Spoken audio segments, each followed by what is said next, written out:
দেখো আজকে আমরা প্রিভিয়াস ইয়ার কোশ্চেন একটা নিয়ে ডিসকাস করবো। তো স্ক্রিনের উপর তোমরা দেখতে পাচ্ছ, ফার্স্ট নিজের আগে সলভ করো। কি বলেছে? অনুজা ওনস 66 2/3% অফ এ প্রপার্টি, মানে টোটাল যে প্রপার্টি আছে তার অত পার্সেন্ট অনুজা পাচ্ছে। If 30% of the property that she ওনস is worth is কত, 1,25,000 বলেছে। মানে কোনো একটা টোটাল ভ্যালু আছে, তার 66 2/3% অনুজা পাচ্ছে, আর অনুজা যেটা পাচ্ছে তার 30% বলেছে 1,25,000। তাহলে কোশ্চেনে বলেছে দেন 45% of the value of the property কত হবে। এটা কিভাবে করবো? তো ফার্স্টে বোঝো, এইটার যে ফ্র্যাকশন ভ্যালু 66 2/3, এটার ভ্যালু হয়ে যায় 2/3। তো ইনিশিয়াল অবস্থায় যে কোনো জিনিস কত থাকে, 100%। তো যে ভ্যালুটা মানে যে প্রপার্টিটা আছে ওটাকেই 100% মেনে চলছি। তাহলে 100-এ যেটা বলি 2/3, তাহলে এই 2/3-এর পার্টটুক শুধুমাত্র কে পাবে, এইটুক পাবে অনুজা।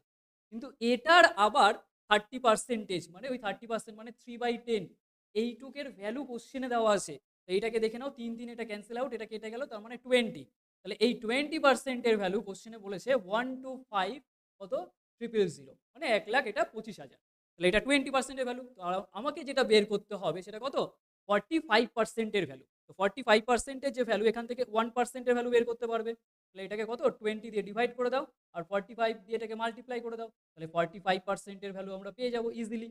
তো এখান থেকেও করতে পারো, অথবা ডবল করে 40% আগে বের করো, তারপর 5% বের করে অ্যাড করো। কিন্তু তোমরা ডিরেক্ট করো, তো এটা অ্যান্সার হয়ে যাবে অপশন সি, হয়ে যাবে রাইট অ্যান্সার।